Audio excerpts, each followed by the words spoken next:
And let's see, I just want to see who we do have. We have Joan. Hi, Joan. I haven't seen you in a while. No, I haven't. Okay. We have Jim. Thank you.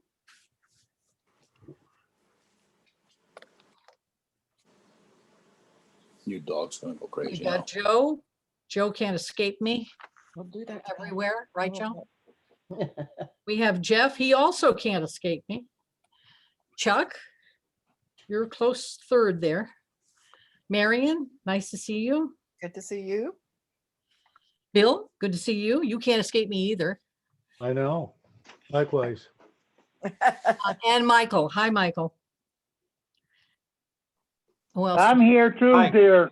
Hey, Wayne. Hey, Sherry. Wayne. Good to have you here. Thank you.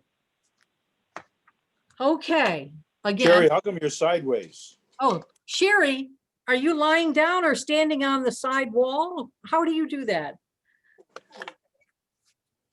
And Sherry, There you are.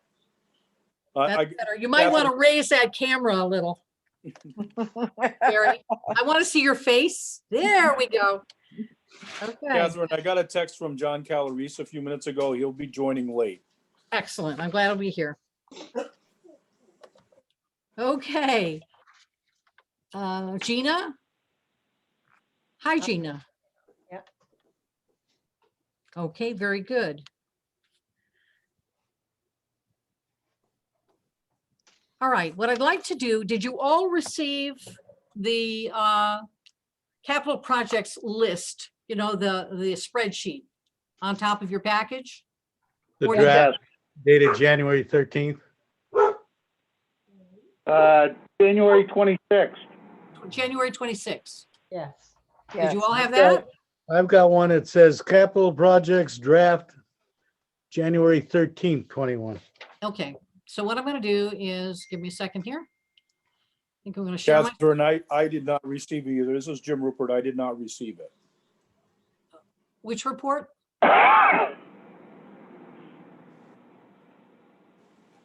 Hi, John. Good to see you. Which report, Jim? I did not get the draft report. Okay. So, I didn't get the agenda either. I had to go look it up. okay. We'll do better next time. I'm sorry. No problem. It's just an oversight, I'm sure. Okay, give me just a John? second. here. Calories? John, He's muted. I sent you I sent you something we got from Mark today in an email. Okay, Marion, I'm just sitting down. I haven't even checked my emails. I'm just getting in front of the screen, so. All right, so let me just look here at what did go out, make sure. Okay, so the report did go out. I just want to double check who it went to. And that would be.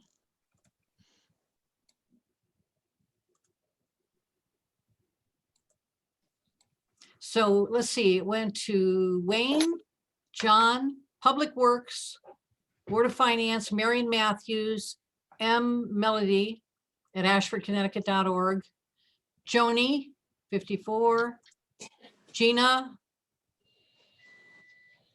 Bill and Roger and me, and give me your email, Jim. J. Rupert at boltonct.org. Anybody else does not have this? Well, there's probably not much difference, but again, I got the agenda and everything from Chris along with blank applications Okay, and let the me, budget, but it stated the 13th, not the 26th. okay, so the agenda along with the full package is what I'm sending to you. You Okay. were on it. It says wfolletti at ashfordtownhall.org. Okay, So which email address would you like me to send it to? Because I'm sending either it. one. Okay. What do you want right now? You're up on, I'm on the your Zoom number meeting. okay, sorry. W. Catherine, I didn't get this report either. I got the spreadsheet and I got the blank form, and then I got the agenda with the Zoom link. That's all. And what's the date on that, John? On the Zoom link, On the draft capital projects, up in the top, it says draft and then a date. So there was something sent out today. It's got the agenda. It's Something got the today? spreadsheet. It's got all of the things that were submitted and their background information. I just sent it out to Bill, to John, and to, who was the other person? And to Jim. Anybody else not have this package? I just received it. Okay. Make sure everybody's got what they need to be looking at. Let me see if I can get back to here. And when I do this, don't be surprised. Got, this light is still not working right. And Joe, stop laughing at me. Okay, You crack me up, Catherine. I'd like to.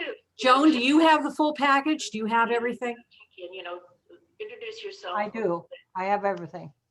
Thank Okay. you. Everybody else has everything now? I think so, yes. Okay, good. So what I'm going to do is I'm going to,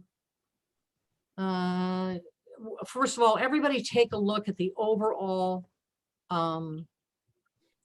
spreadsheet.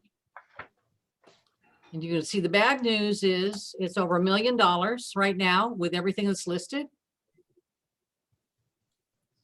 Some of the good news is that we have some grant money that we anticipate coming in to offset a bit of that.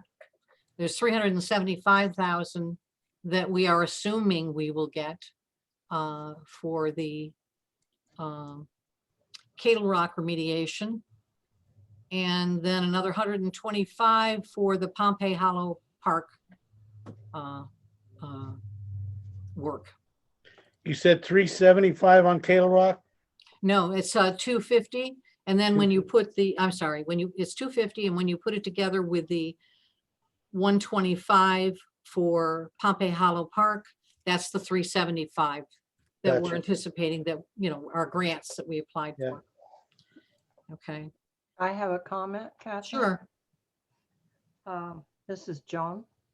Yep. Under 21, 22,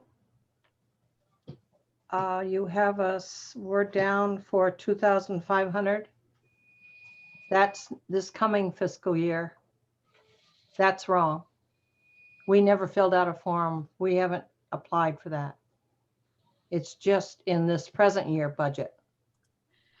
2,500. I will double check that. We checked the numbers from the previous budget. And I'm talking about 2020, 21 is I know, correct. I'm listening. I heard that. Okay, Okay, I'll double check that. okay, it Okay, certainly is it's there for 21, 22.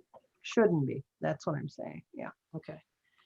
And if I understand it correctly, we've labeled this correctly now, Ashford Historical, wait a minute, what's it called on this? Ashford Historical Properties is correct. Properties, got it. And the 5,000 the town has in there, I don't know if the town is going to do that or not. It's a question. So Catherine, can I make a comment? Yes, sir. My recollection on the meeting last year was that it was agreed by the committee that for the Tremco interior work to be considered, we needed to have an architect review that process one more time and actually hone whatever those plans may be. Okay, and if I could, I'll tell you what. As part of that negotiation, we asked the Historical Society if they would be willing to put some monies in on that, which And they agreed. if I could read to you from that meeting, I have the minutes. Okay, the people who were present, this was January 29th, 2020. Yep. The people who were present were Joe Kalinowski, Wayne Fletcher, Joan Boley, Gina Burnham, Chuck Funk, and Ralph Fletcher. And it said, Joan Boley and Ralph Fletcher agreed the lease for the Tremco House to the Historical House has been terminated. The Board of Selectmen will get in touch with architect Robert Hurd and discuss the future plan of the work on the building. Chuck suggested the Historical Society commit some money to the project. Joan Boley agreed to commit $2,500 to the project. That's why it was in there for 2021. Yes, we agree on that. And so Okay. that's what why. was agreed to. So it needed to be in there as funding. So what I'd like to do is, if we could, can we take this from the top? Just take them in sequence, Sure. if that'd be okay with everybody? Yeah. Like I said, I haven't been to one of these and I don't know how they're typically done, but somehow that seems to work. I have a question also. Yes, Marion. Now it says for this year that the bus is 88,000, Yeah, we're gonna get down to that, but okay. but I mean, that's for 2020. Are we looking at 21, 22 or 2021? You are not looking at 2021. We are looking at 21, 22. The only reason 2021 is in there is we show what happened and what was supposed to happen in the previous year. It's for comparison purposes. Well, I think that we did not ask for a bus last year. You got a bus because in this current year, because I went down there and I signed the paperwork for it. Oh, really? Okay. Let me clarify that a little bit. The bus purchases are through the town. It was, Right. that particular task was, even though it's under Ashford School, it's the town's responsibility, and we replace one every single year. There's an annual rotation. So that's an annual event. Yeah, I believe, Marion, you've seen that before because we have been doing it for years. Right, right. But when we had our last meeting, Board of Ed meeting, Dr. Longo said that we had delayed purchasing a bus or delayed asking for a bus for last year, I guess, because of the COVID thing. Nope. It doesn't have anything to do with the school. The town deals with the school buses. Well, I know that, but don't we I don't, ask let me for just it? say, we purchased a bus. Okay. So I believe that Dr. Longo is mistaken.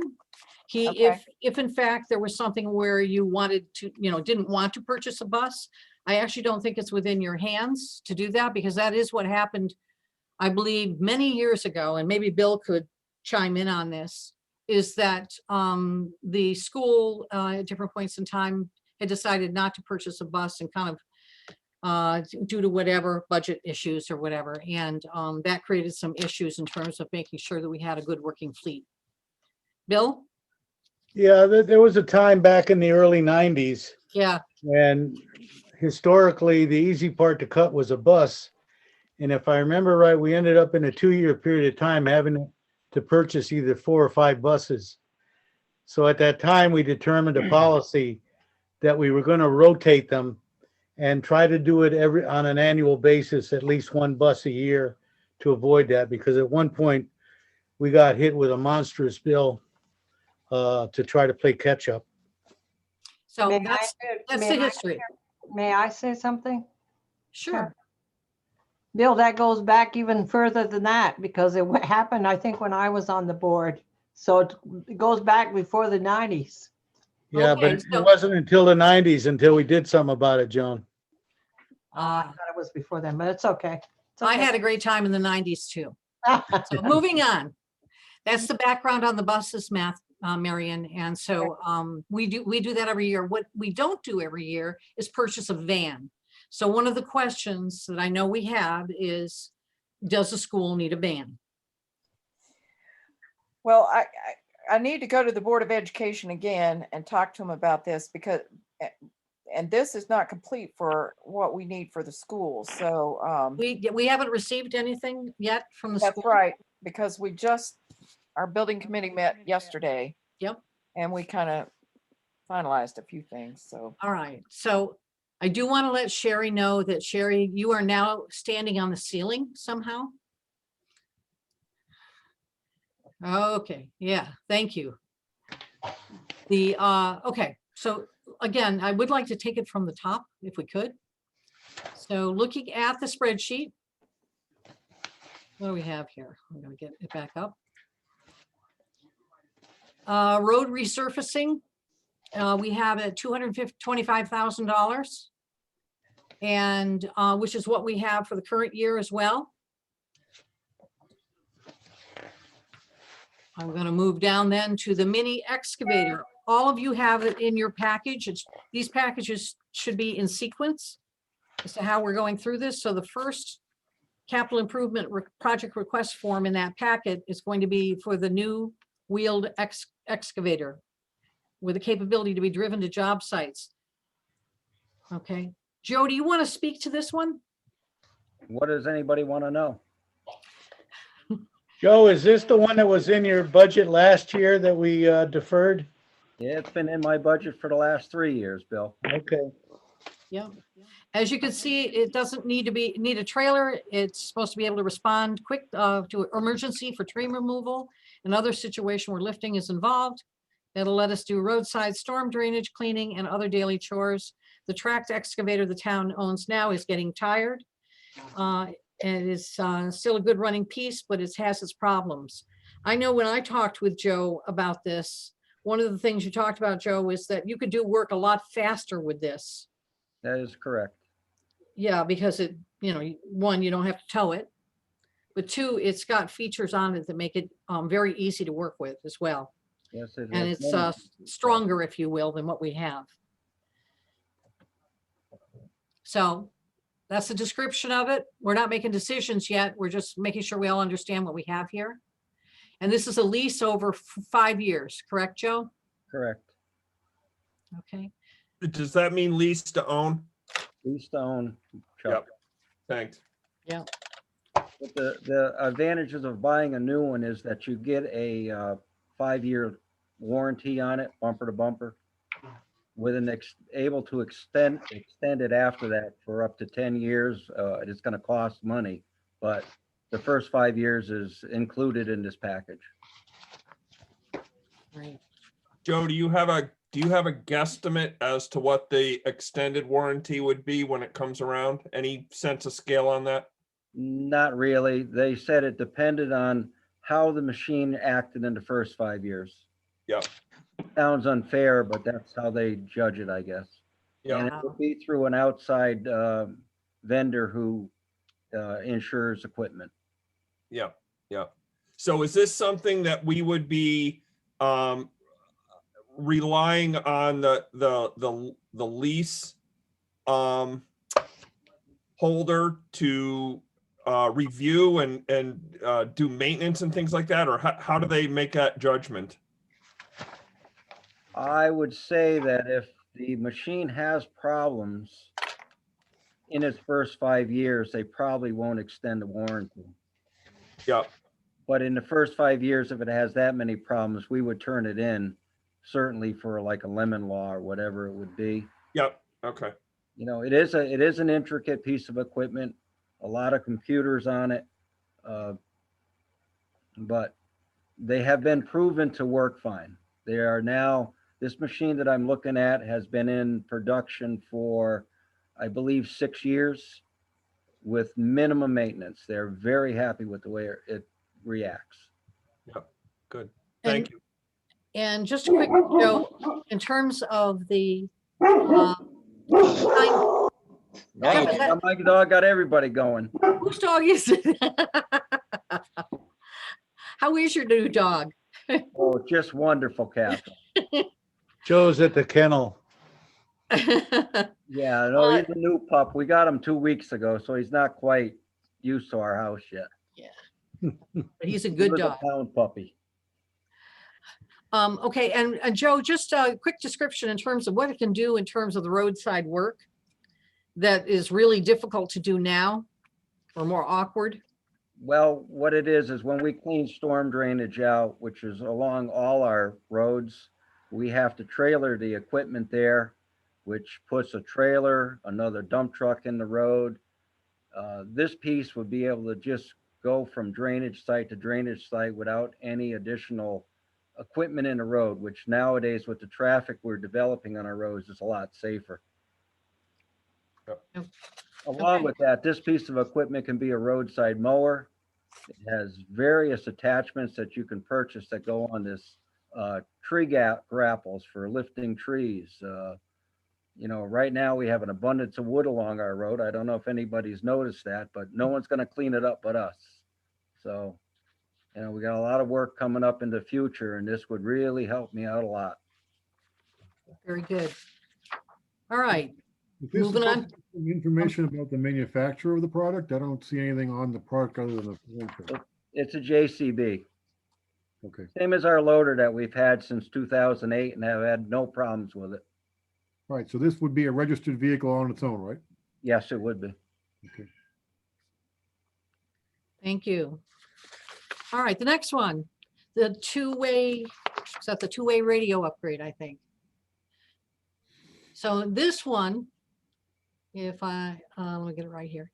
So this one, Joe, can you speak to what difficulties we have with radio interaction Well, here, for even instance, within town? yeah, even last night we had a couple instances where once you get down in our valleys and nobody is on a high enough hill, we can't communicate truck to truck. It's annoying. We've lived with it for since I've been on the crew now. But I think it's time for an upgrade, something that is statewide. So if I send a truck out to down to Torrington to pick something up, I can communicate with them. Right now, it's all by our cell phones, which really, well, the guys own them. We pay them a bit of a stipend, but I think this is one of the ones I would really want to get, is the two-way radio upgrade. What's unfortunate for us is that NECOG doesn't offer this. I can tell you that I talked with Erica Wysinski over in Willington, and theirs are all upgraded. And the way they got theirs was through, I can't remember if it's called Central Cog or something like that, but they got them for free through their cog. And we don't have that through our own. So What radio band you gonna be on? I have no idea. It's a high frequency. It's along with the state police towers statewide, 7-800 frequency? probably. And what tower are you gonna come off? Because we have none in town. Oh, no. Every town has a state trooper tower. I will disagree with you. Oh, you better not, because I can prove it to you. okay, the so we'll closest take Not that right off. now, but The in the next Wellington meeting, I'll Firehouse. put it on the list. We'll take that offline. Okay, so I'm again, for the radio upgrade, but the 7-800 frequencies are gonna get you in trouble. I will, Okay. for the next meeting, I'll find out what frequency. yep. Okay? I'm for the upgrade, don't get me wrong. What It's frequency just are what you're on. Radio. Wayne, what frequency are yours on? We're on 3 different frequencies. Okay, for fire command, we use 3344. For on scene, we use a UHF frequency. And we have our own frequency, 3310, Okay, thank you. okay? Yep, Actually, we have 16 frequencies in our radios. good bragging. Okay, thank Because you. of where we go. Do yours work all through town, no matter where you go? The only place we have difficulty is down in Boston Hollow, Okay, which I'm sure Joe has problems down there also. All the time. all right, thanks. We'll get that information, Wayne. Okay, Any other questions about this one? Okay, moving on to the next one, which is the ET 220 fire truck retrofit. Joe, you want to speak to that one? Do I have to? Well, yeah. Wayne, when will that unit be coming offline?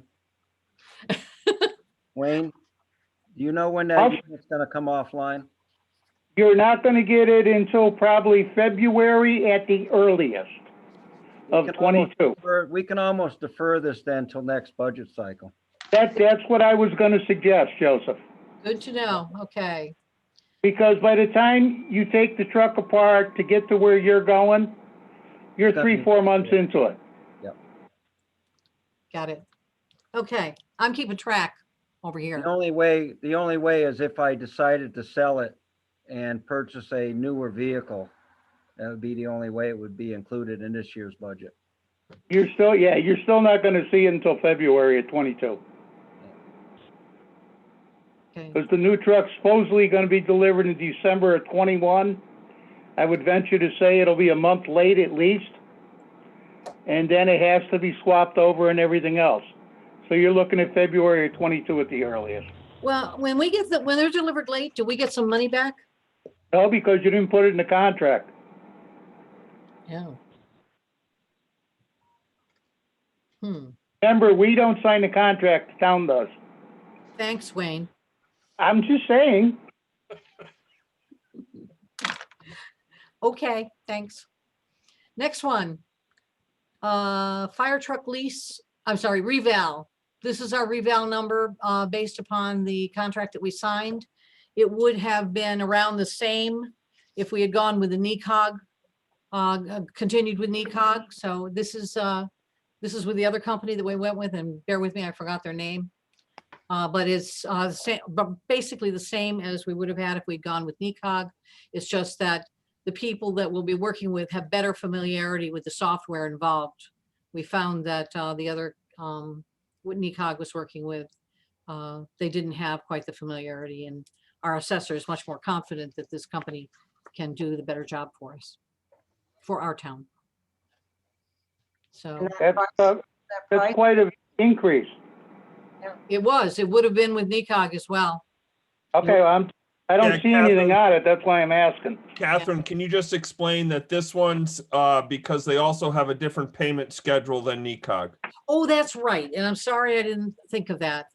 And I don't have all the details in front of me, but the way that this works is a 5-year contract, which you pay during the first 3 years. It's only split across 3 years.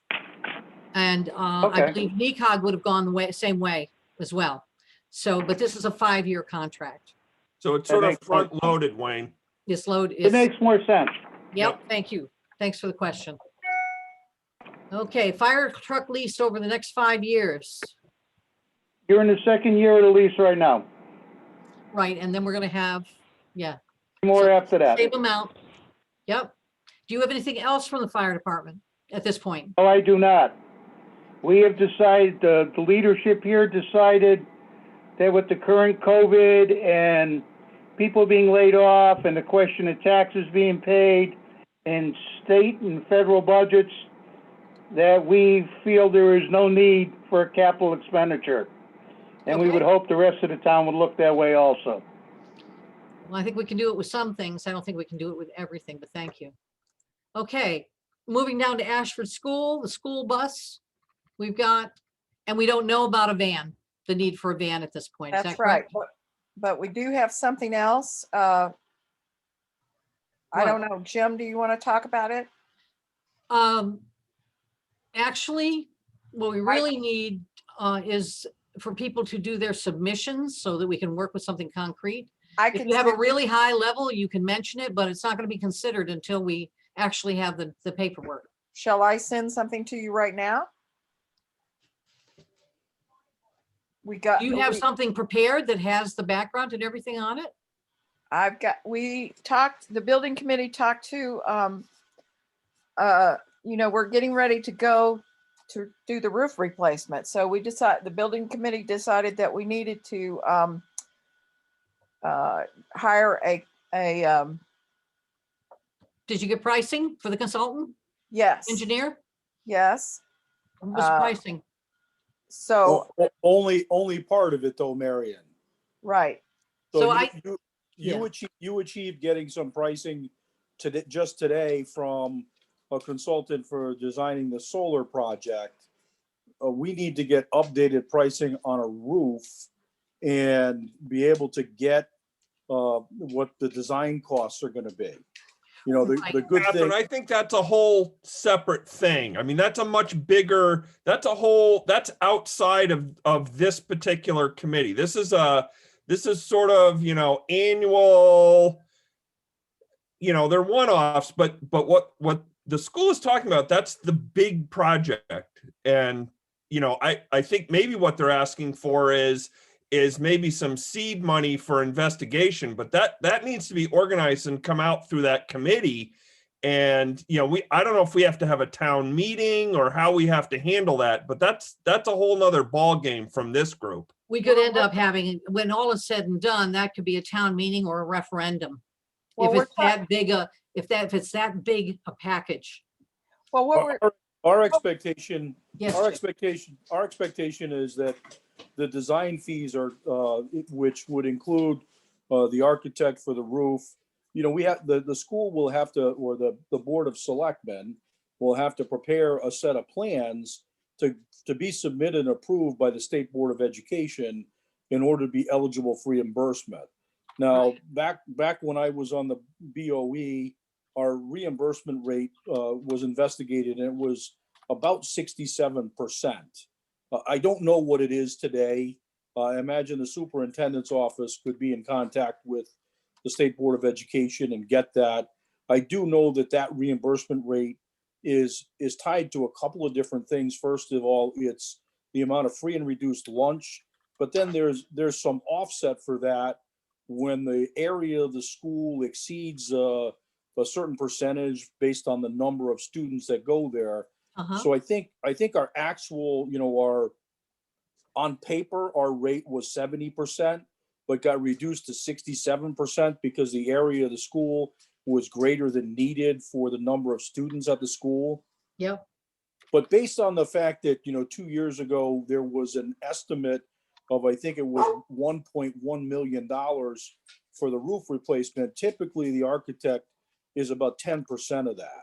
So our, you know, the school building committee's recommendation is going to be that, you know, the Board of Selectmen, Board of Finance, you know, look to put the money aside in the upcoming fiscal year for that design. The good news is you'll spend it up front, but when the project is approved and executed, those fees will be included in the reimbursement rate, and you'll get 67% of that back essentially. But you won't get it back until you build it. Is that correct? That's correct. And then, So you what know, you're talking about is basically $100,000 up front. I think we're probably in the, between that and the consultant for designing the rooftop solar, I think we're probably in the $130,000 range. You know, All right. we're going to work over the next couple of weeks to get accurate numbers for you. We just weren't able to do that in this quick a turnaround. Okay. Yeah, just to make a point, I have to agree with Mr. Funk that I believe the whole idea that we've been discussed last year was the forming of the school building committee, Which not they- only to meet state standards, statute, but to make sure we don't end up addressing this piecemeal. And that when our committee, this committee, is presented something, that it's the entire package and not necessarily piecemeal. Correct. And I think the only way to do that is have the school follow the same protocol that we're insisting everybody else does. Right. Yes, but just to chime in, Mary. So can I just make one clarification? It is my understanding, and Catherine, you can certainly correct me, please, if needed. It's my understanding that the Ashford Building Committee is an advisory committee to the selectmen. Correct. And so it seems to me that committee needs to sort of put its thoughts together, and any sort of resources. I mean, you know, even 130,000, I have a feeling that that's something that we need to discuss outside of the scope of this particular committee. Right. I don't even pretend to understand why I think that or how, but this seems beyond the scope of what this particular committee should be dealing with. Right. We have two different advisory committees here. Right. And that school building advisory committee is its own separate animal, putting together all of the information that they should put together so that we have a sense of how big that project could really be. So we can figure out how and when and if we bond, and we would have to bond in all likelihood. So how to do that in a way that is sequential in terms of progressing with it. I don't think it's gonna be completely big bang when all is said and done. There may be some things that can be done ahead of time. I don't know. So Catherine, it seems reasonable to me that that building committee would approach the selectmen and say, Selectmen. look, we That's need right. 130 to move forward on this. How do we find it? That's exactly it. Right. So, John, I think you had something to say with John I Calabrese. was gonna back up Marion by saying, Marion, Mark's Peace, who's the solar consultant that we had at our meeting last night, would bolt on to, if I'm not mistaken, Jim, the architect's portion of this, correct? Yeah, we think what would happen is that, we would have, the selectmen would choose a design firm, based on an RFQ that gets put out. And our hope would be that, the architect would employ the services of this solar design firm in Mhm. order to do that piece in conjunction. Because, one of the things we found through our discussions is that truly the two projects have to be planned together. Well, they can be executed separately. The roof has to obviously be executed first, Right. but it's very, very important to plan the two projects together so that, you don't put the roof on and then, gee, all of a sudden, you've done something that prohibits you, following through with a solar project down the road. Plus, So I could say that Bill and I look forward to the school building committee putting their information together to provide to us, present to us. Because that advisory capacity. plus the, Yeah, I think we need another probably week or 10 days. And then, we'll be in a position where perhaps we can have a joint meeting and go over what our thoughts are, what our thought processes are. And then obviously it's going to be the Board of Selectmen and the Board of Finance that are making decisions about how and when to fund the project. I can tell you that our current thinking is that, what we'd like to see happen is the roof design and solar design happen in the upcoming fiscal year and potentially get the roof replacement done in the following fiscal year, because frankly, it's going to take that long to get it planned, to get it approved by the school, the State Board of Education. And, it's as much as it's a simple project, it's not as simple as you might think. And then, there's a lot of other things that are recommended to do to the school, but those, really need a lot more work. And all of these things, sequencing becomes very, very important. Right. And, one decision you make may affect another decision. So for instance, one of the things the school's looking at somewhere in the not too distant future is a replacement of an oil tank. I can tell you they replaced the oil tank at the Hall School in Willington last year to the tune of $107,000. So if the school needs to upgrade the oil tank, does it make sense to be looking at different energy sources for heating and cooling the school? And depending on what we do, that could have an effect on replacing the obsolete windows that are in the school. So, one thing hinges on another. So it as much as it seems like it should be a simple process, it's really pretty complex. So that's kind of where we're at the moment. And we look forward to getting some more information and meeting with the Board of Selectmen and figuring out how we move forward from there. Thank you, Jim. That's a Jim- very Jim, good description. It excuse me, sounds like Kevin. you're thinking in the right fashion. Just a Bill? quick question for Jim. Jim, last year, it seems to me we were in discussions about potential of changing the windows at the school. And that opened up a whole other area of potential remediation for some hazardous materials contained in those windows. Am I remembering that right? Yeah, you are. We're sure there's asbestos, and there may be in some areas in the butyl caulk, there may be PCBs. But we're absolutely certain that there at least is some asbestos abatement that would have to be done. So those obviously would be triggered to have to be done if and when we make a decision to replace the windows. Well, it probably means that one of the things that we have to spend money on before we get to that part of the project is to actually have a complete environmental survey done, so we know what the extent of that is. and have some idea what the cost of the remediation is gonna be Right. ahead of time. And I'm gonna assume that all be packaged within one package when we consider that. Yes. Okay. And Like you said, Catherine, it's can I just very interrupt complicated. 1 second? Sure. I just wanted to reiterate that I'm in favor personally and appreciate Jim, Marion, and John and their work with the BOE on this particular topic. I'm just wanting the process to go in the right sequence. That's all. Thank you to all of you. And be looked at in a sense in its totality Correct.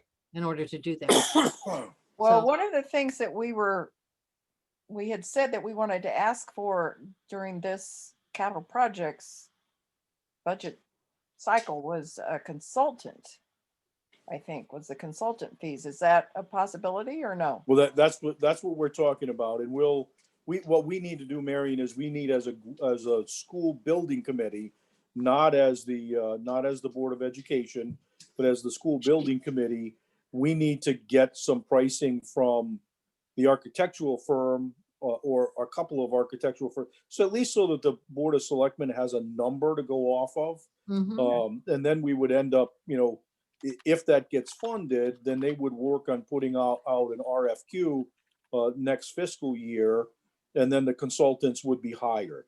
So really what we need to do now is find out what the cost of the roof replacement would be under, today's prices and ballpark costs on the consultants. Right. We got one piece of that today. We need to get the rest of that. And I assume developing a scope of what the consultants are gonna be consulting for. Yes. As part of the RFP to get one, yes. That's you would gonna have lay to be that out. clearly defined. Correct. Well, But I you know- will say, I will say, Chuck and I had a quick discussion last week, I think it was. And one of the things that both of us remarked is that, Ralph really put together a really great committee here.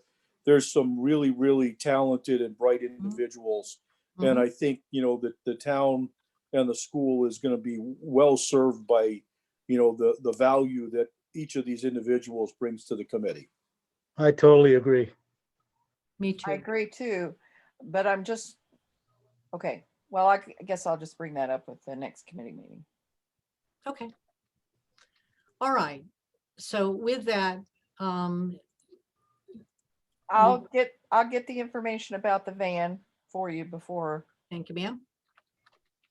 Okay, the next one is Ashford Historical Properties, I believe. Catherine, And excuse me for a minute. sure. I've been up all night Oh, good night. and you guys night. can do this without me. Yeah, thank you very much. Pleasant dreams, Joe. Thank you, Joe. Night. You guys Good have a night, good Joe. evening. Okay. On the list, let me just confirm here for myself. Ashford Historical Properties. I believe that Ralph did reach out to the architect. I think that you had been talking with Joan. And the architect, and I'm looking for his name here. He was not interested in, Robert Hurd is. yeah, it's my understanding he was not interested in kind of a, small thing looking at it, that he was looking at, if the project was going to be done, then he would look at it. I don't think that's the way it is. I think, Can you check with that person? Because that is what I heard even then. And I haven't had the conversation. I thought about reaching out to that person, but I thought it might be better if you did first. sure, Would that be okay? yeah, that was the whole crutch of this money, this $5,000 that the town would put up. And then like Chuck explained, we offered to help put some money towards that to defray from the taxpayers having to pay for it all. And it was going to be used for the architectural fee for Bob Hurd to give us estimated costs on different phases on the interior of the Tremco property. Yeah. And I will, by all means, I'll call him and talk to him for you. And I'll get, Yeah, and then I'd like to talk with him. if sure, that's I'll have okay. him call you. Yeah, that would be good. Okay, But make sure you've had the conversation with him and understand where he's really coming from, I will. because it sounded like it was a little different than maybe what you might have thought. And then we need to talk, once that's settled, you and I need to talk too, because Gina's also here via Ralph.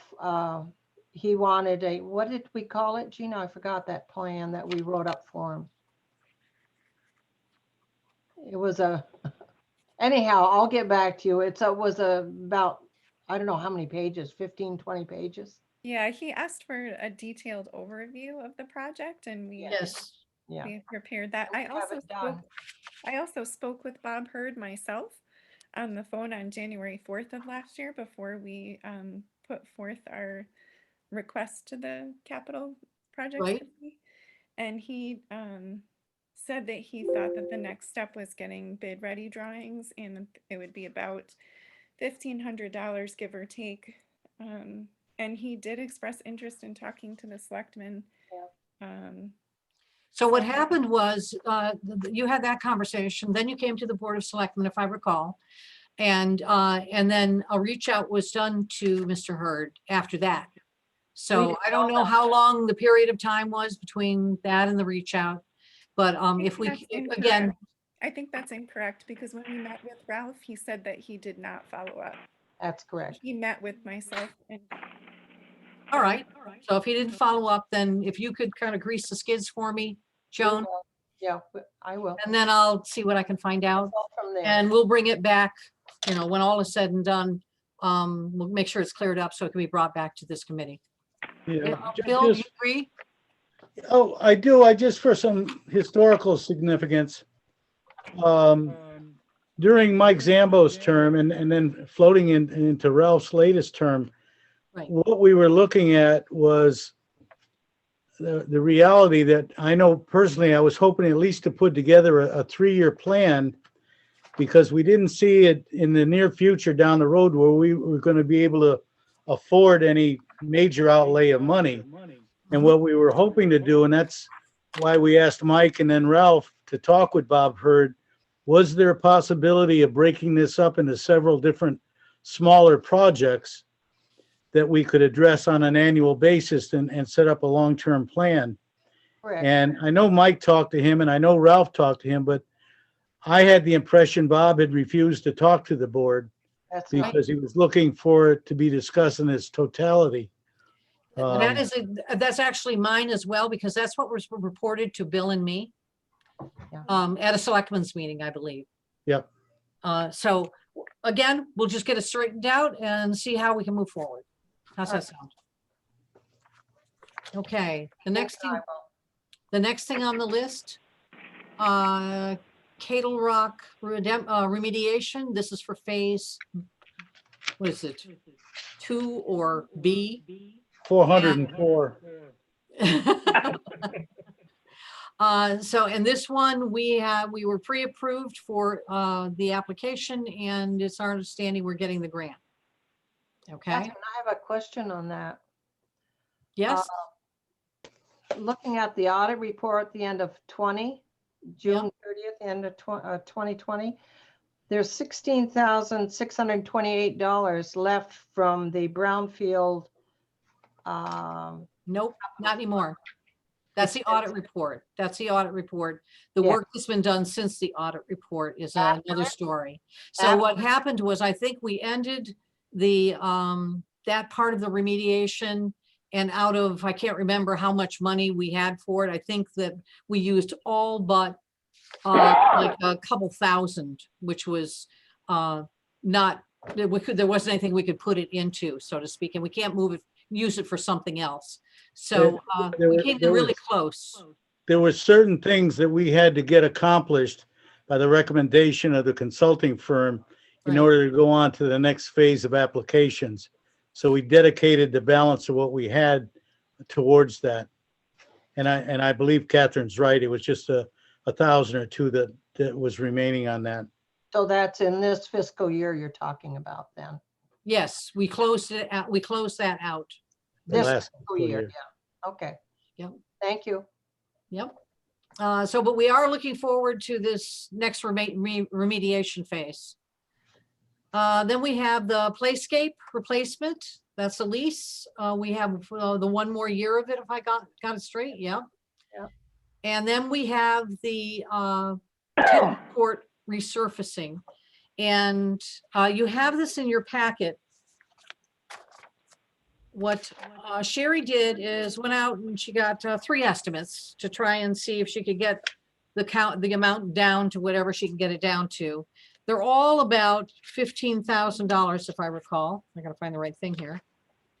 And there is a certain way that the tennis court has to be done. It's also being used for pickleball and all of that. So if you look at the write-up, I think she did a very nice write-up on what needs to be done, why it needs to be done. It is a safety issue. It's also a court that's highly used for pickleball in particular, which is great. The people who are out there, there's quite a few people that are playing it. They love it.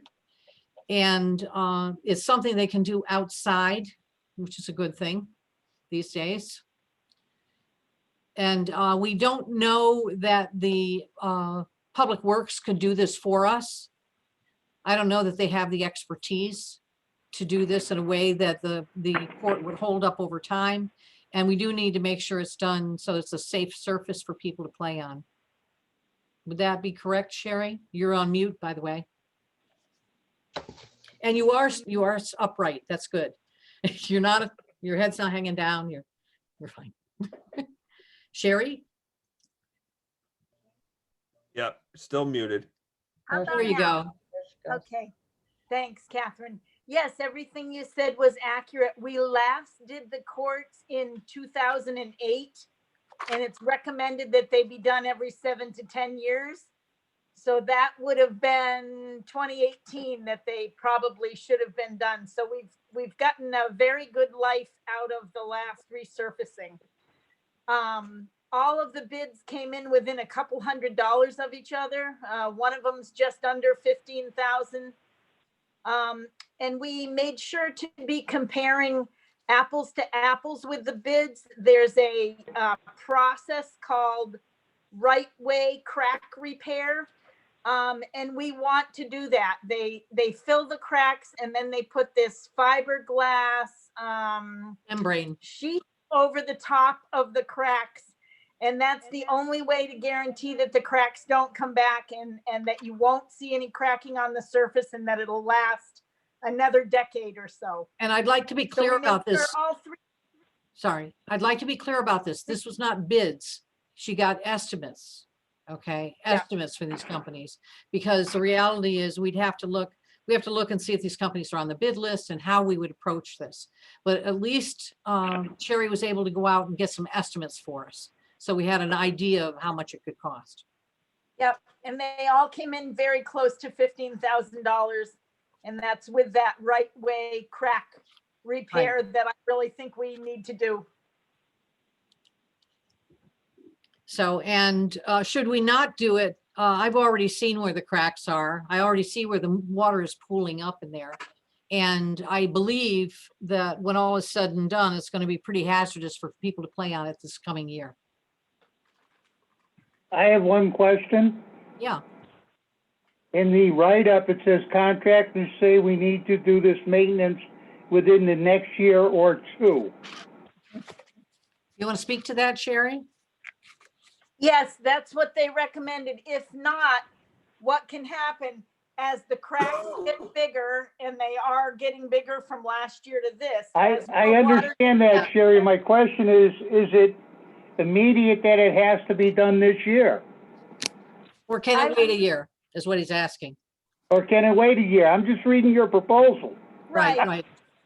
It could possibly wait a year. I can't exactly determine how much water is going to go in the cracks and when it's going to become more and more uneven. I agree with you. It's not a terrible situation, but it's getting worse. And the sooner we could do it, the better. Well, so is the driveway at the firehouse that the town owns. Sorry? I didn't hear I mean, that. I got cracks all over my parking lot. I don't think you have people playing a game on them. right? No, We I don't have have- kids riding bicycles. What was that? All Wayne? right, well, we're actually talking about what Sherry is put Yeah, forth I to know, us. but what I'm saying is if it can wait another year, I would vote to wait another year. Right, what we're gonna do is maybe we can get some pictures of it for people to see how bad it is at this point. Okay, as soon as the snow fades. Yeah. I certainly can do that, and whether it's done this year or next is up to the committee to decide. But the problem is if we wait much longer than that, you're potentially not looking at a repair and a resurfacing. You may be looking at needing a new court, and that's not around with that. $60,000. I'm not disagreeing with that, Sherry. Okay, I'm just saying with the monies that the town and the states are gonna have, some things we need to put off. Right, I understand. yep. Okay, thank you, Sherry. You're welcome. Okay, and the next one, Knowlton Hall generator, that's already, we're gonna be hooking that up very shortly. The 4th, I believe it is. Going down the assessor vision, that's not for this year. We did it last year or this past, it's not for next year, it's this year. The town of business HVAC system upgrade. That's the one I looked at. And we currently, in the write-up it has, we currently have a train HVAC building maintenance management system in the town office building. It's on my hard drive. And what the only way that we know an alarm is going off or whatever with that is if I'm logged on and I go and look. It doesn't send out any messaging other than if you are in the application and you are looking. So we've had a couple of situations where the electricity went out briefly. It shut off the boiler. Then we didn't have heat. Somebody came in on Sunday and went, wow, it's really cold in here. And what happened was that's how we just, I happened to come in that day too. And the person mentioned it to me. And when I checked the system, find out the boiler had been off and it was probably off from Friday on. And it takes, I believe it takes at least a day to warm up this building, just so you know. This system, I don't know, but it controls everything. It controls the air intake. It controls the parking lot lights. When we, just before the federal election, like a couple days before, we discovered that the lights, it was noticed, finally noticed that the lights in the parking lot, the lower parking lot were not working. And apparently they had not been working for the better part of a year. Well, the reason we thought about it is because people were going to be coming in after dark to vote down, do same day voting in the building. And that's when it suddenly dawned on people that they weren't working. So when the company, a train came in to look at it, they found out there was a wiring problem and fixed that. But they also looked at the system and said, by the way, you can't get circuit boards for this anymore. You can't get the boxes. You can't get anything for the version you have, which is the original version that was put in when the town office building was built. I don't remember the year it was built, but it was at least 15 years ago. Is that correct? 2005? Anybody remember? I Bill? remember. That's correct, Catherine. Yeah. 2015. We built the town- 2005. 2005, thank you. It was the year after the firehouse. Very good, thank you. And we So, replaced ours already. oh, you replaced yours already? How does yours work? Are you notified like a text or something? The only alarm system we have in here is heat and fire. Okay, But our boiler controls, again, like you said, were outdated, yeah, and we paid for that out of our building maintenance. yeah. Well, in this case, everything, the ability to monitor the systems and know that there's a problem, we are limited. What the software upgrade can do is it will allow you to not only to be alerted, multiple people be alerted that the temperature in the building has gone down or the air thing is broken or whatever, but it'll also send that out to people in an email, in a text, whatever, and we can set it up to set it out to multiple people. For example, Joe. That it Catherine, will can- automatically trigger to them when there's a problem, when the system hits a threshold. Catherine, can I ask a question? I should say an alarm, yeah. I guess this is a question for both you and Bill. And this is actually, spawned by what Wayne just asked. This HVAC system upgrade, what could we consider that a maintenance that was included in the selectmen's budget under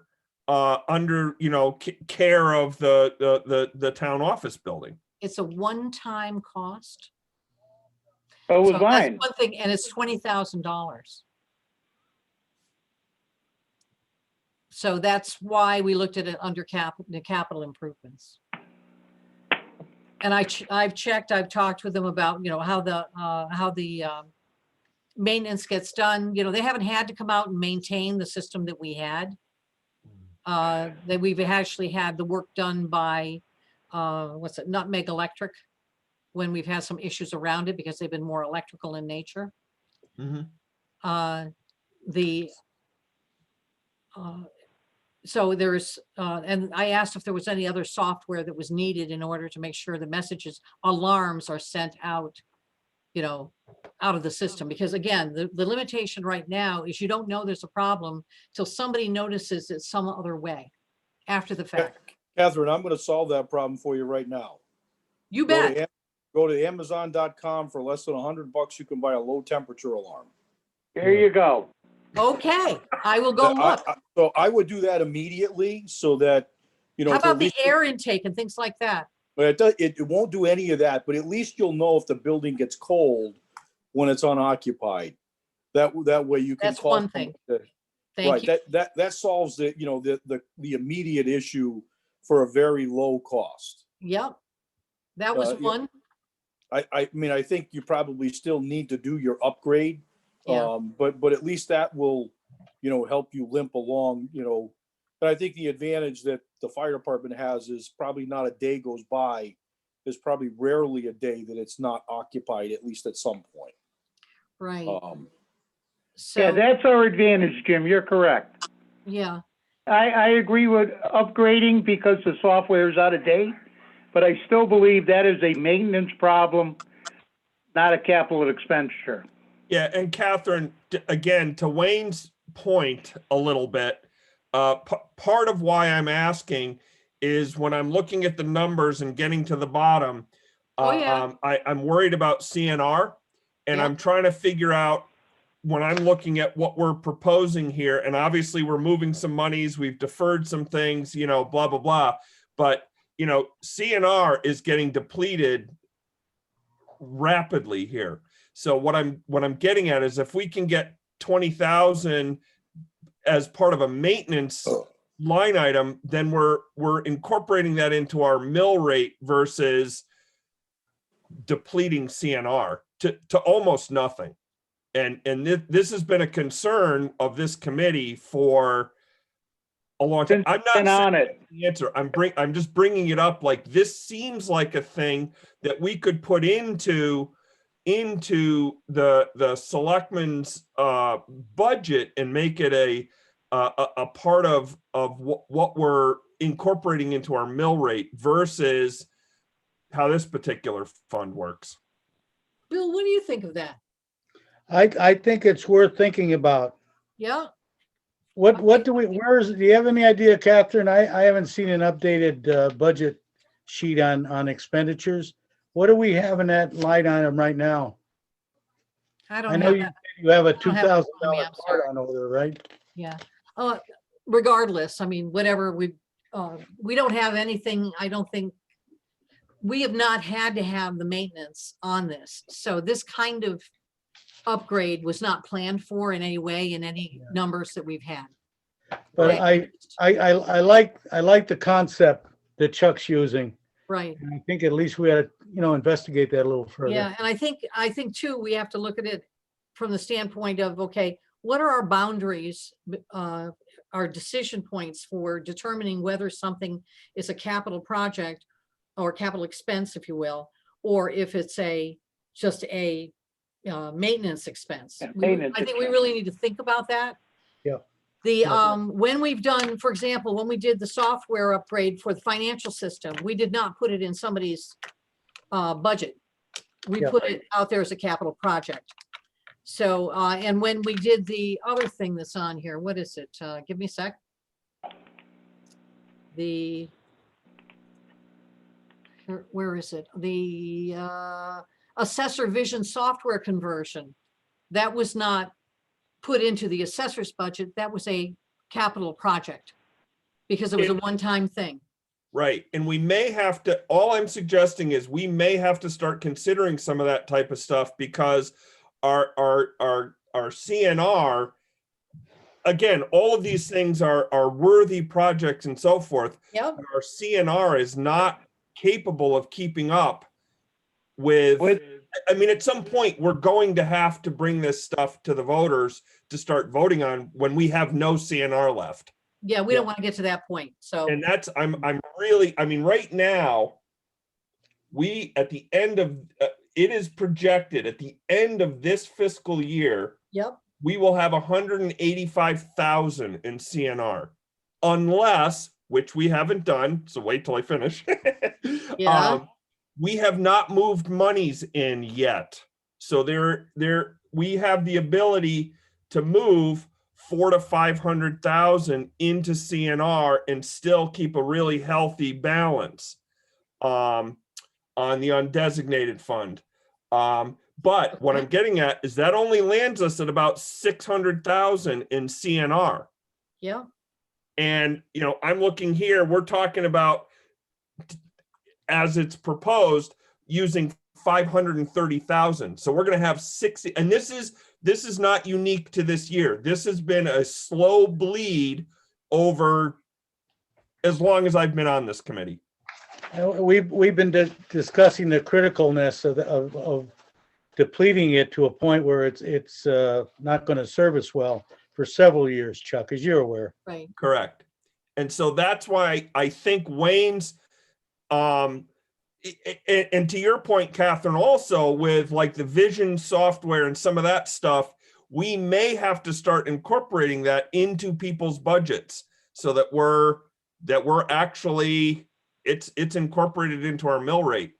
You know, So let me I don't ask have you, the answers. I'm just throwing it out there. so here's what I guess, having been on the Board of Finance, this is kind of what I see. I see that, okay, $20,000 goes into the selectmen's budget this year alone, for this year. Then next year, all of a sudden it goes way down. So you're going to have a seesaw effect in your budgets, which is, you know, I'd rather have something a little more standardized as you're going along, so you can see, you know, your planning is done in a way that you're doing that.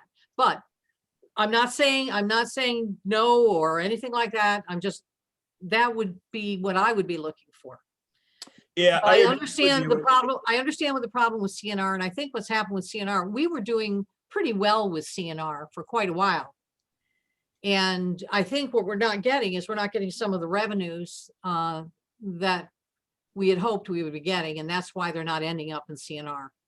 And there's a potential that decrease in revenues is going to get worse the next year or two. Yeah, yeah, and you know, I know that certainly all of us appreciate that, having been involved with this for a number of years and seeing what's been going on. All that being said, Catherine, I do agree that this is something that we can't push ahead for a year, 2 years. That system has outlived its life expectancy. And I'm very uncomfortable finding out that we have no off-site monitoring. Luckily, we haven't had a major incident in that building, but it could happen. Let me do this. I did want to do a quick thing to show you something. I'm trying to get back to the meeting so I can share something. Bill, I agree with you. We have to replace it, but the question is, where do we pay for it from? I agree. Right. Again, I- just to put top of my head, perspective, I like Chuck's suggestion, but So do I I, think we've got to research it a little bit. Yep. Okay, because and that's just to how we're put doing it over perspective here on at the it, firehouse. Yeah. okay. remember 20,000 is a little under a tenth of a mil. Sure, now you gotta sound like the chair of the Board of Finance. Thank you. I think that's something that we can play with and voters will understand. It's when Okay, we start talking full mills, 300,000, that's when it starts getting hard. understood. Understood. Okay, moving merrily along to the next one, which I believe is, hang on. The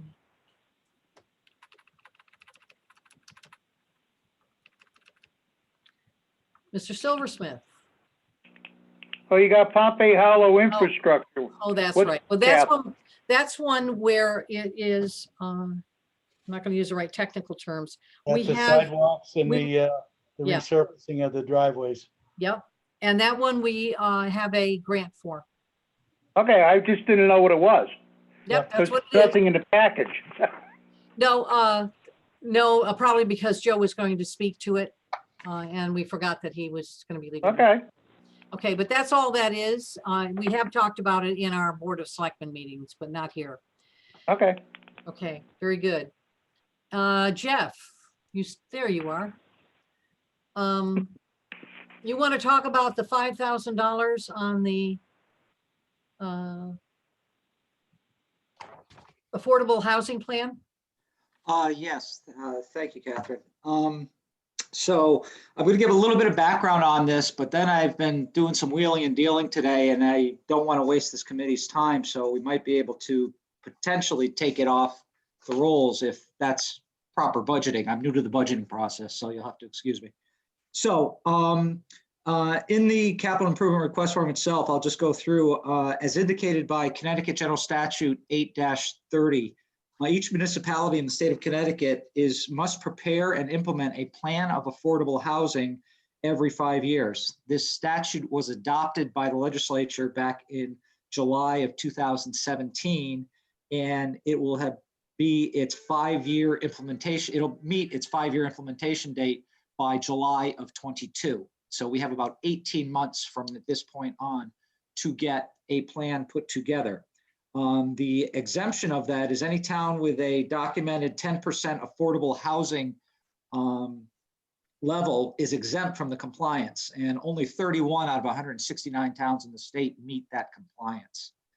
How close are we? Do we know? About 3.5 according to the state. In our POCD, we're at 4.4, and I think Michael has or we have the potential of finding out some data. We're probably closer to that 4.5 or 5 based on the definition for affordable housing.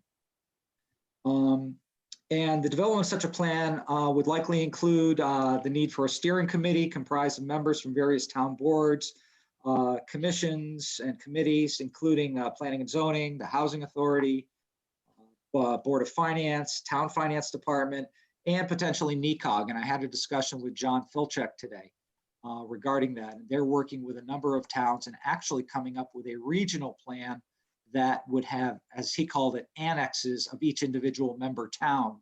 And whether it's a summary of what they're doing or their actual plan attached to the regional plan.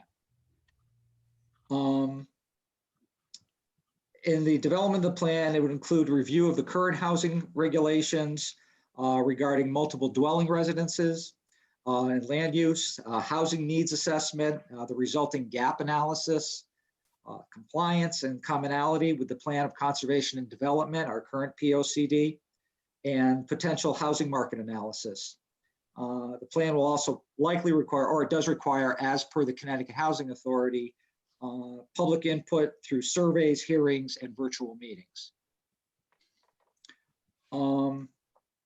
What's gone on is that I've spoken with Michael D'Amato, who's our moderator here, regarding this, and the group, obviously CHA, that Michael works for, is offered to help us to put a proposal together. This would be above and beyond their current contract So an agreement of some type would need to be put together. Now, this is where I don't want to waste the committee's time, in that we are waiting to see if the state is going to go through another round of grants toward this. They have given out $15,000 grants to a number of towns for implementation of these plans. We missed the first round of them. We don't know if they're going to come up again. We're kind of crossing our fingers and speaking with our legislature, Tammy Nuccio, about this and seeing if it's a possibility. The other is that, again, in speaking with John Filchek from NECOG, there is a gentleman they're working with who I guess is the grandfather of affordable housing and zoning in the state, who is working with NECOG and has recently started working with Chaplin, and he's offering some pro bono work, but I don't know if his schedule is still open for us to take advantage of that. So to that end, in talking with Michael, we could probably have a plan together in the $4,000 range. So if it's a $4,000 range that I would need to budget for planning and zoning, then I believe it doesn't fall under capital improvements. Or is that just a snarky way of getting around going through capital improvements? I think even, based upon what we were talking about earlier, it almost sounds like, okay, so this is something that planning and zoning would need, you're chairing and kind of going in that direction, if you will, that this would be something that would be added instead of a capital project, even if $5,000, it would be something you would put into your expense, your regular budget. Correct. And so, Correct. but I think that when we talk about, doing that, everybody needs to be able to communicate that we have elected to do that. And that's why you'll see your town budget go up. It'll go up for other things too. Yeah, it'll go up for other things as well, but these are bigger items than what we typically have in there. Well, Catherine, I've been on this committee since it was put together. And initially, the proposals that went in were for large dollar items. Got it. Okay, trucks, things like that. Okay. And I'm not picking on the housing plan or anything else. When we start getting down to a $5,000 or a $4,000 event, Mm-hmm. I think that's much better handled either through a budget or through the Board of Selectmen or the Board of Finance Mm-hmm. than a capital expenditure. I don't disagree. I kind of agree with Wayne, and I think that going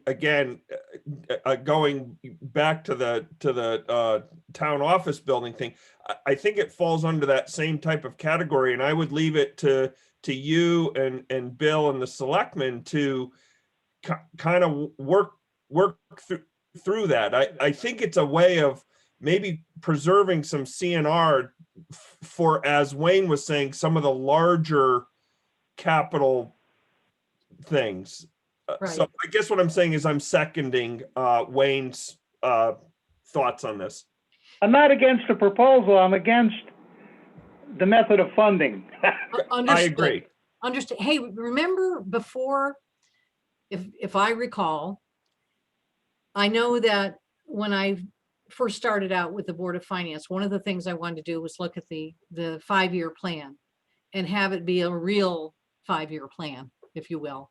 And that people would, that instead of us having town meetings every time we needed to spend something over $20,000 or whatever, whether it was a fire truck or whatever, that instead of that, we would have things that are in the capital plan that are agreed upon. Everybody gets to see it at the same time of the year as the other expenses that we're going to be voting on, all of that. So that was kind of seen in its entirety. So that was part of the rationale with having things in the capital improvement plan that were like anything $5,000 or more. So I think you make a really good point about it being brought into the department budgets if it's not over $20,000. I think, Catherine, this is where we lost control on part of this funding in the CNR. Okay. Is by, I'm going to refer to them as nickel and dime projects. Yeah, exactly. It should be somewhere else. I Taking know no- I'm I taking no provide offense to Chuck, that either way. Sorry, sorry, Chip. I provide Chuck, a 5-year plan all the time, Yep, I remember when you did for me. okay? And I don't see 5-year plans from everybody else. Correct. And I thought we were supposed to do that. Well, I think we are trying to work towards that. For example, the school and looking at the school building committee, what they're looking. I think the school building committee is a great thought. Yep. I think we should address all our ills with the building, bond it and get it done. Yeah, but I to agree ask- with Wayne. To ask a on that. question, are all capital projects 5-year plans? Yes. John, can you say that again, Could you please? say it again? Are all capital projects necessarily going to be put into 5-year plans? Not That's a all good- some Not capital projects are necessarily, single John. year. Some are a single year, okay? But the ones that are part, you'd show them, you'd show that that's just for that 1 year, and we do have some on there. So we are trying to fill them in. That's why I want people to think about what's the rest of the story on this. For example, we should always have something there for reval. All the way across the 5 years. We should always have something, let me see what we've got here. School buses. How School about buses. how about historical properties? That should be in the budget. The what property? Historical properties. Right, Ashford, but you have to have a plan for it, a yes, 5-year I agree. plan, in order to put the numbers in. I agree. Okay. So That's just, all I'm trying to get across, Catherine. No, I think that's very valid. Very Ju- valid. just- The more that we show about where we think we're going, the better off we're gonna be. What people vote on during the referendum, when we're able to have a referendum, is they vote on just what's going to happen in the current year. But they should be able to see what's gonna be projected out for the other years as well. Especially Well, if the building question I is- get when people ask me, you got a question for capital improvements, nobody knows what's in it when they go to vote. Yes, I agree with that. They don't minute. understand the capital budget. So what we do, I know because I put it in here, I know. was we put in descriptions of all the projects. I And know. actually, any projects that were still going on, we put in what the progress was and how much had been spent and how much was left. So, That's questions I normally have. There are Yeah. people asking. so I don't know, Chuck, maybe that one came out or something, but I know that actually I worked with Joan on that one years ago. And that's how we made sure that we could understand what had actually been spent on existing projects, ones that carried over years. Right. And so people would understand how much money was left in that and what was going to get returned. And we actually went through an effort with Cheryl to do cleanups Yeah. on those projects because the information was not really up to date. So there was quite an effort that went into that. And I would think we can, if it's not in there right now, we can pick it up again and put it in there. It's So not what that I hard would to do. what I would say, Catherine, is, and this is just my perspective, I find this spreadsheet that we're working on tonight to be very, very useful.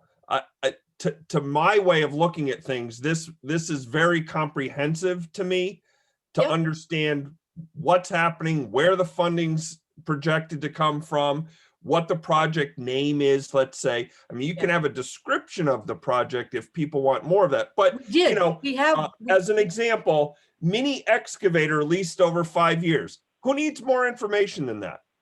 And what are they doing with it? Right? I mean, it's a mini excavator. We're leasing it over 5 years. What else do you need to know? actually, I'm Just excuse to me, keep going at the I end of would 5 say, years. I would disagree with that, okay, because I know what we put in before. If we had something that was a capital project, we had a description of what that project was, what it was going to accomplish. And then it was how much has been spent. And it would be for the preceding year, whatever was there. It would line up with the audit report. Right. Which I might like to point out. And then we would have a section that was for the proposed things for the new year. So Right. everybody could see what it was, and it's just that the public's informed. And for the mini excavator, I would expect to see, we are looking to buy this kind of an excavator, and we anticipate we're gonna be able to do this and this and this with it, Yep. okay? And if there's special financing involved, we would say special financing in some way. You know, That's acronyms, Catherine, acronyms should be spelled out a little bit more.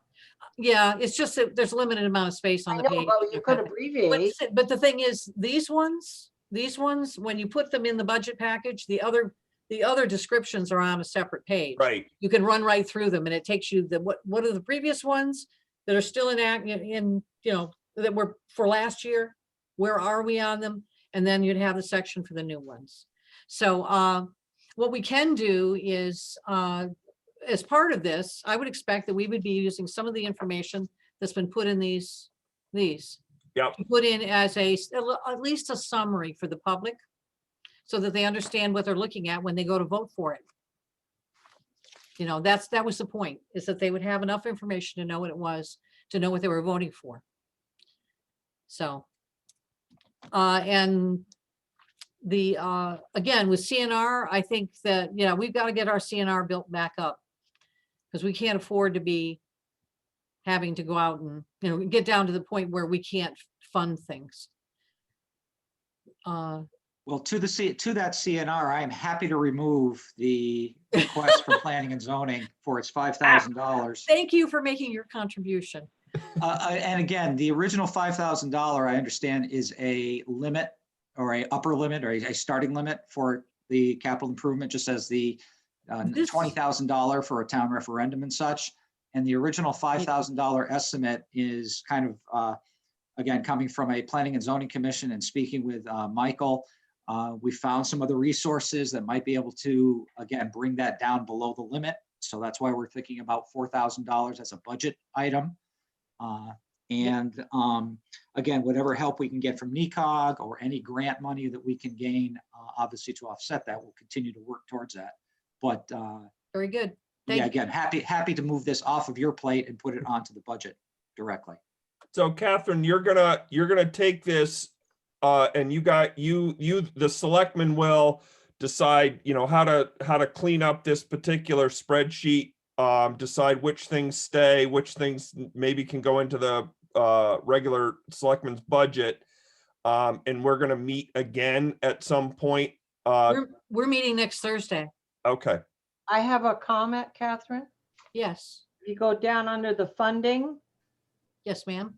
Ashford Historical Society is down for this coming fiscal year for $2,500. That shouldn't be there. We Correct. never requested that. Okay.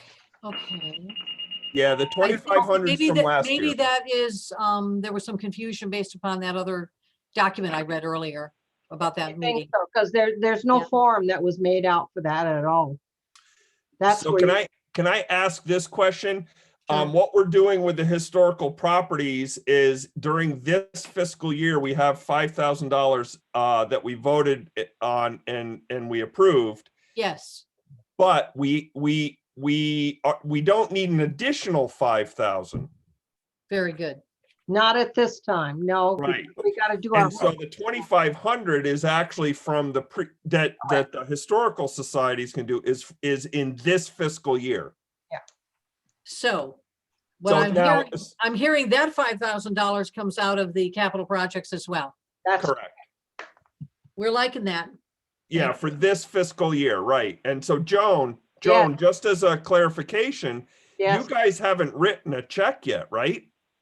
and we're not going to until we can hear if we get Bob Hurd in there. That Correct. was the whole reason for all this. Exactly. Gina, So- do you Hear you. say anything? Gina Sorry? wants to say something. Gina?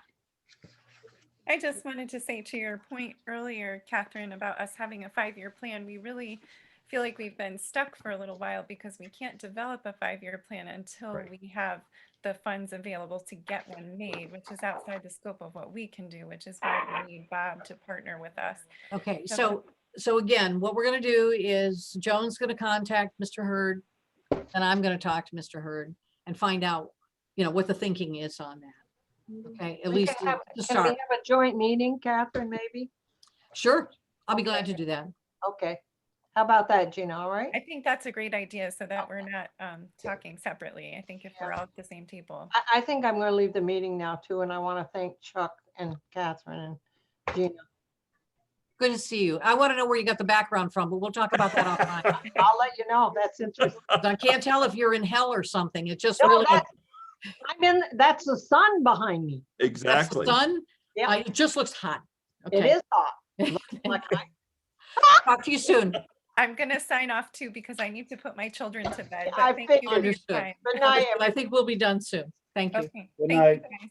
Good night.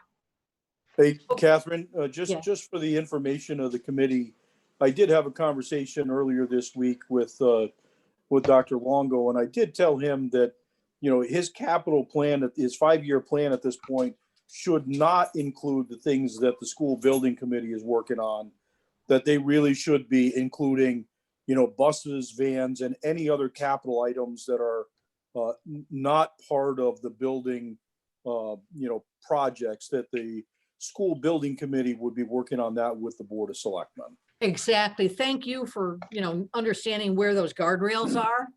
Yeah, I just wanted to make sure everybody knew why that wasn't included as part of the school's plan in the document.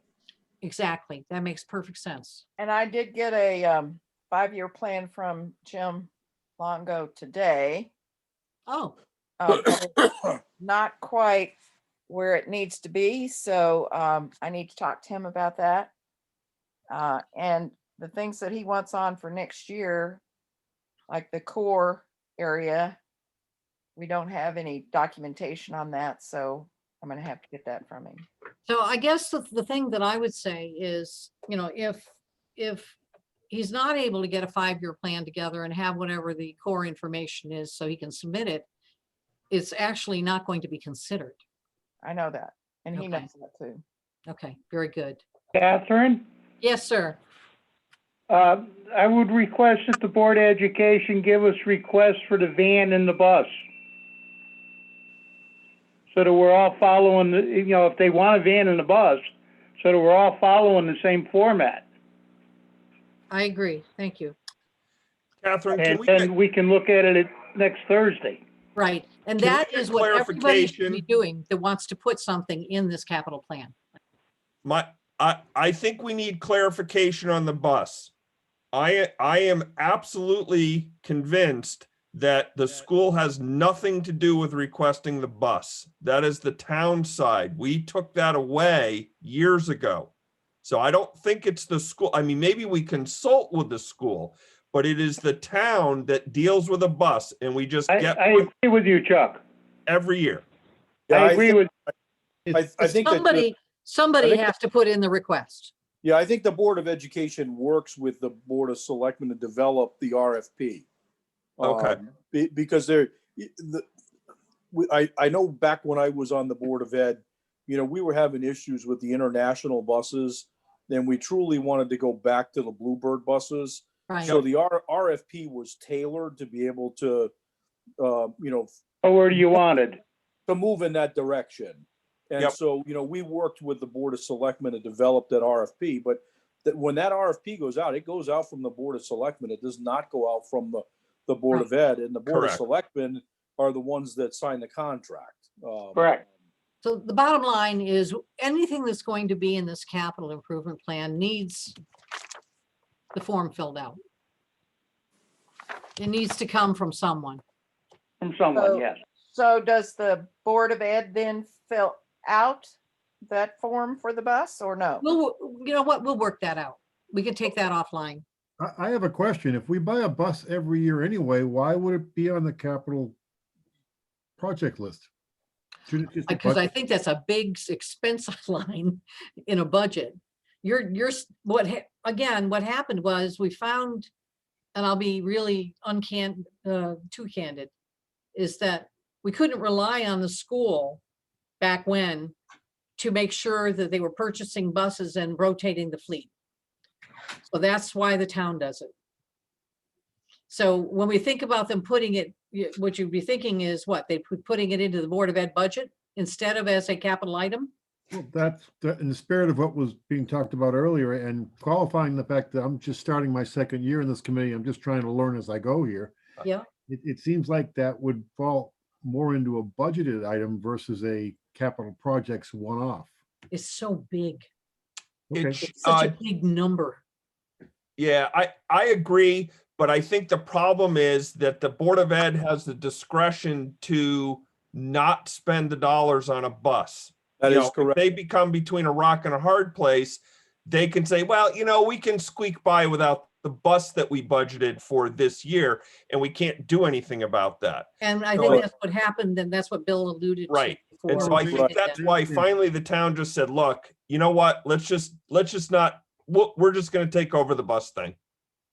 You're correct, Chuck. The Board of Education is a quasi-state agency, and they have the ability to make line item transfers without going through anything other than a vote of the board. Correct. So if you put $100,000 into a bus line item, the Board of Education could decide that they, wanted to upgrade curriculum that year and move the money into that line item. So I think that's probably how this whole thing evolved. Right. Yep. I believe you're correct. Exactly. No, and it makes sense in that context, so thank you. Yep. Good. Okay. Catherine, is there anything else? No, I don't think so. I'm going to be putting out some minutes, but they're going to be very brief, saying that we reviewed all of these. You all know what you need to bring for the next meeting. The next meeting will be next Thursday. We'll see if we need another meeting after that. There will be some time before it needs to be presented to the Board of Finance. Actually, presented to the Board of Selectmen. Yep. We'll find a way to manage all of that and then get presented to the Board of Finance. And I believe that would be presented at the same time we present the town budget. I can't remember the point in time, but I think that's when we would be making the Board of Selectmen be making their recommendations to the Board of Finance. Yep. Is that correct, Bill? Yes. Okay. All right. Chuck, this is Wayne. I need to talk to you later this week. Me. Okay. That sounds ominous. Okay. I want to Right. thank everybody for being here. Catherine, especially you. You did a great job. You guys, you're terrific. Thank you for filling out this information and for understanding where some of the boundaries are and for being creative in looking at how we can get our CNR up to where it's supposed to be. Okay. Thank you all. Good night. Hey, take care. Good night, folks.